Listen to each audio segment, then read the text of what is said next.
Welcome to movies insider Hindi. आज हम 30 days of night की एक्सप्लेनेशन करेंगे और इस एक्सप्लेनेशन में हम सिर्फ इसका पार्ट 1 बयान करेंगे। कहानी के शुरू में हम एक लड़की को देखते हैं जो काफ़ी उदास है और उसकी आंखों में आंसू भी हैं और वो अलास्का की रहने वाली है हवा। हुआ यूं था कि कुछ दिन पहले 30 दिन के लिए सूरज गायब हो गया और जब 30 दिन के लिए सूरज ना निकला तो 30 दिन भी 30 रातों में बदल गए। वो तो इन पर भारी थी ही, लेकिन उसके साथ साथ जो वाकया उस लड़की के साथ हुआ वो उसके दिमाग में बैठ गया। ये लड़की शादीशुदा थी लेकिन अब एक विडो बन गई थी, मतलब बेवा बन गई थी। हवा इस तरह से एक हुआ इस तरह के उन दिनों कुछ वैम्पायर्स का अलास्का पर हमला हुआ। उन्होंने यहाँ पर रहने वालों को मार दिया और बहुत तबाही की और इस सब में उसका शौहर भी मारा गया। अब ये जान चाहती है कि अपने शौहर की मौत का बदला ले और अब वो इन वैम्पायर्स को ढूंढ कर मारेगी। वो ये भी जान जाती है कि उसकी जान भी ख़तरे में है, लेकिन वो पीछे नहीं रहने वाली। अब इस सब के लिए वो लॉस एंजलिस जाती है ताकि लोगों का बता सके कि वैम्पायर्स वाकई में होते हैं। वो वहाँ पर एक पब्लिक मीटिंग करती है और सबसे बात करने लग जाती है और बताती है कि आप आस पास बैठने वाले हर शख्स इंसान है, इसलिए हमें भी नहीं पता कि कौन इंसान है और कौन वैम्पायर। वहाँ पर सभी लोग ये बात सुनकर हंसने लग जाते हैं और कहते हैं कि देखो इसके दिमाग में क्या हो गया है। और वो लड़की कहती है कि तुम सबको ये मजाक लग रहा है, ये हमारे दरमियान अभी भी वैम्पायर्स मौजूद हैं। इसके साथ अवाम पर अल्ट्रावायलेट रेडिएशन फेंक देती है, जिसके बाद वैम्पायर्स आमने सामने आ जाते हैं क्योंकि उनकी स्किन उसी एक्सपोजर से जलने लगती है। इस खातून की यह हरकत देखकर बाकी सब लोग भी घबरा जाते हैं और वहाँ से भागने लगते हैं।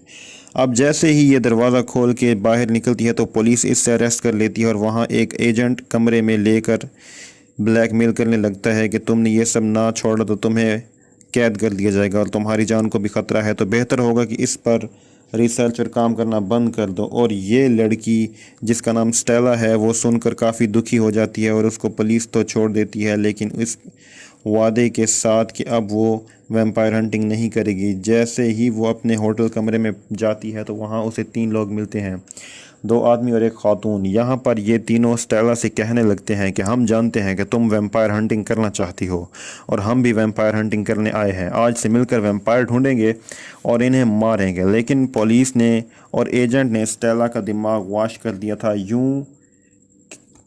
आप यूं कह सकते हैं कि उसे जान की धमकी देकर उसे ब्लैकमेल किया गया था। स्टेला कहने लगती है कि इंसान वैम्पायर्स को पकड़ेंगे। मैंने सुना था कि वैम्पायर ही हमेशा इंसानों को पकड़ते हैं। पर यहाँ पर बाकी तीनों को बहुत अजीब लगता है कि थोड़ी देर पहले वाली स्टेला को क्या हो गया है। तो उनमें से जो वैम्पायर हंटर लड़की होती है वो बाहर चली जाती है। बाहर जाकर वो देखती है कि जिस कमरे में वो है उसके सामने वाले कमरे में कुछ अजीब सी हरकत है और उन्हीं में से एक आदमी कूदा है।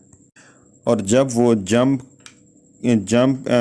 जंप किसी इंसान की नहीं थी, वो उसे पता चल जाता है कि वो वैम्पायर है और वो फ़ौरन उसे अंदर लाकर बताती है कि हमारे कमरे की तरफ एक वैम्पायर आ रहा है। जैसे ही वो वैम्पायर दरवाज़ा खोलने की कोशिश करता है तो ये दोनों आदमी उसे शूट करके मार देते हैं।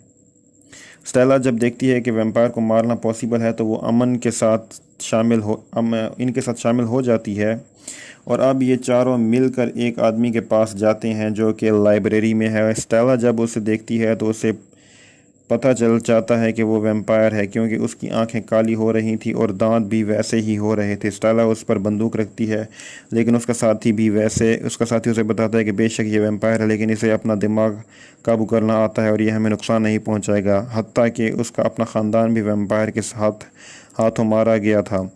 उन्होंने इस पर हमला किया था, लेकिन ये हमला इतना सख्त नहीं हुआ था कि इसको वो काबू कर सकते, और वो चाहता है कि वैम्पायर से अपना बदला ले और वो हमारे साथ है।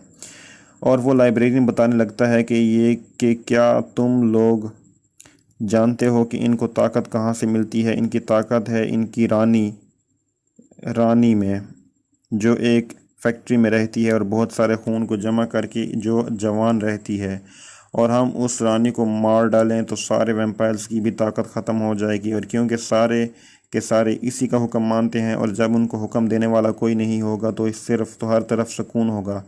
اب یہ سارے اس پر پلاننگ کرنے لگ جاتے ہیں کہ کس طرح سے اس رانی پر حملہ کر کے اس کو مارا جائے، پر جب اسٹیلا اس سب کو گہرائی سے دیکھتی ہے تو وہ اس کام میں آنے سے منع کر دیتی ہے۔ وہ کہتی ہے کہ نہیں، مجھے اپنی جان خطرے میں نہیں ڈالنی، مجھے اس رانی کا سامنا نہیں کرنا ہے، کیونکہ یہ کہہ کر وہ باہر چلی جاتی ہے۔ تبھی اس کا ساتھی آ کر کہتا ہے کہ دیکھو کہ ویمپائرز نے میری بچی کو بھی مار ڈالا تھا، ہم سب مل کر ویمپائرز کے خلاف لڑتے ہیں اور ہم میں سے کوئی بھی پیچھے نہیں ہٹے گا۔ اب اسٹیلا دوبارہ ان کے ساتھ آنے پر راضی ہو جاتی ہے۔ اب ہم اس پر ایجنٹ کو دیکھتے ہیں جو انسان ہے لیکن وہ ویمپائرز کی باتیں ادھر ادھر کرتا ہے، یعنی وہ ان کے ساتھ ہے، اور اب بھی وہ ویمپائرز کو جا کر بتاتا ہے کہ میں نے اسٹیلا کو وارننگ دی تھی اور اب تو یہ شہر چھوڑ کر جا چکی ہوگی۔ کوئین کہتی ہے کہ نہیں، مجھے ابھی بھی اس کی خوشبو آ رہی ہے، وہ ابھی تک اسی شہر میں ہے۔ ابھی ایجنٹ گھبرا جاتا ہے کیونکہ وہ تو آگے سے انسان تھا، وہ یہ سن کر نہیں بتا سکتا تھا کہ وہ یہیں ہے یا جا چکی ہے، اسے نہیں معلوم تھا کہ وہ یہیں ہے بیچارہ ایجنٹ اسے کہاں پر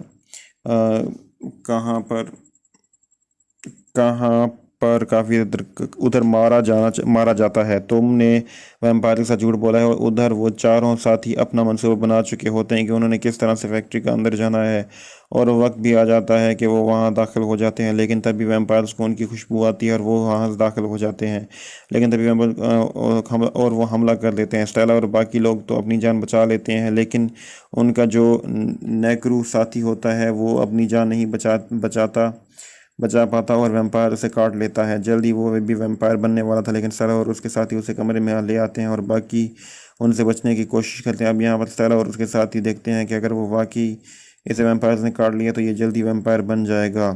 کہانی کے اگلے حصے میں ہم پارٹ 2 میں اگلی سٹوری